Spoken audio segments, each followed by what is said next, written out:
I was home alone one night for a reason I don't remember. All I remember is my entire family was gone. I was 15 or 16 years old. I was a big gamer at the time. I was obsessed with StarCraft, and admittedly I'd sometimes spend a weekend night or two playing StarCraft or some other PC game. This was right before the COVID lockdown started. I was playing StarCraft on my computer in my bedroom on the first floor. That's when the doorbell rang, twice. I hurried to the door, not wanting to be away from the game for too long in fear of losing. I got to the front door and said, "Who is it?" as I always would if I was alone. A soft and weak voice on the other side said something that I couldn't hear. It sounded like a woman. I opened the door, with the storm door still separating me and this older woman standing on the other side, with a big smile on her face. She had her hands behind her back. I said through the door, "Can I help you?" She said she needed to use a phone, and asked if she could come inside.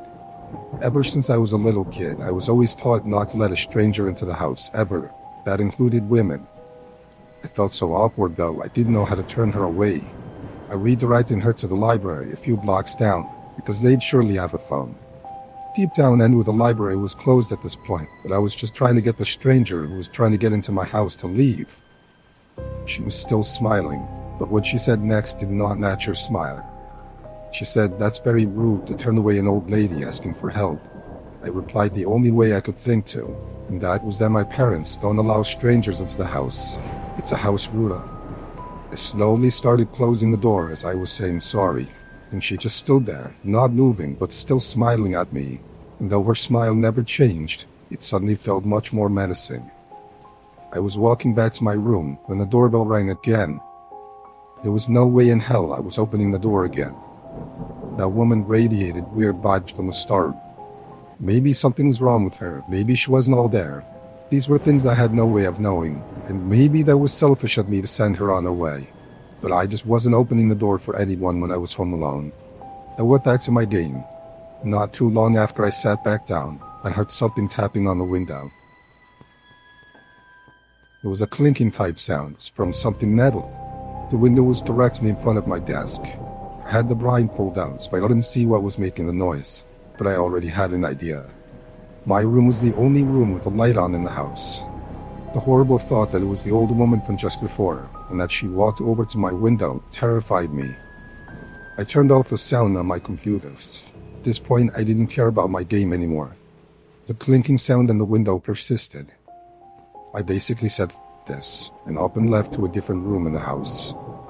I sat in the darkness of the living room for a bit, and the doorbell rang again. This woman was harassing me now. I tried to convince myself she wasn't a threat, just some crazy old woman who was probably clueless as to where she is.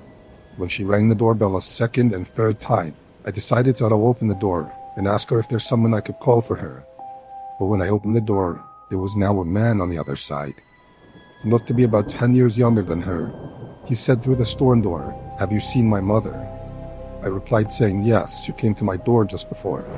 He then apologized to me and said she has dementia and got out of the house. I suddenly felt bad, but he asked me if he could come in for a minute, and again I thought it's awkward. Why did he need to come inside? I said the same thing that I told to the woman who was going to be his mother. I said we could just talk through the store.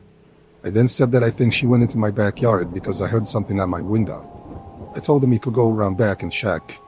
He thanked me and walked down the walkway, and I thought he went into the backyard. But when I went to the back, looked out the back window, expecting to see him searching around, I saw nobody. Not him or his mom. This was all too weird for me. I went to bed on the earlier side that night, just falling asleep with the TV on in the backgrounds, until I heard the clicking sound on the window again. Something metal was tapping on the glass. I remembered the concerned man, and I decided to try and help. I went to the window, lifted the blind up with my hand, and I saw that woman outside my window with that same creepy smile. She was tapping a kitchen knife on my window. I closed the blind and crawled back into my bed. This didn't feel like it was actually happening.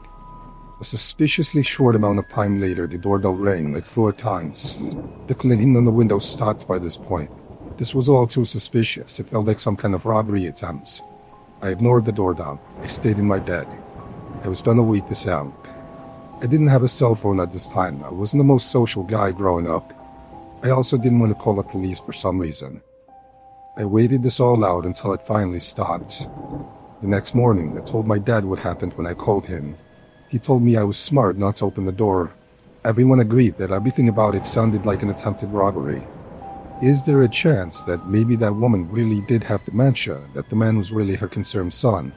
Maybe, but it all seemed too coordinated. Why did he want to come into the house too? How did he even know she came to my house specifically?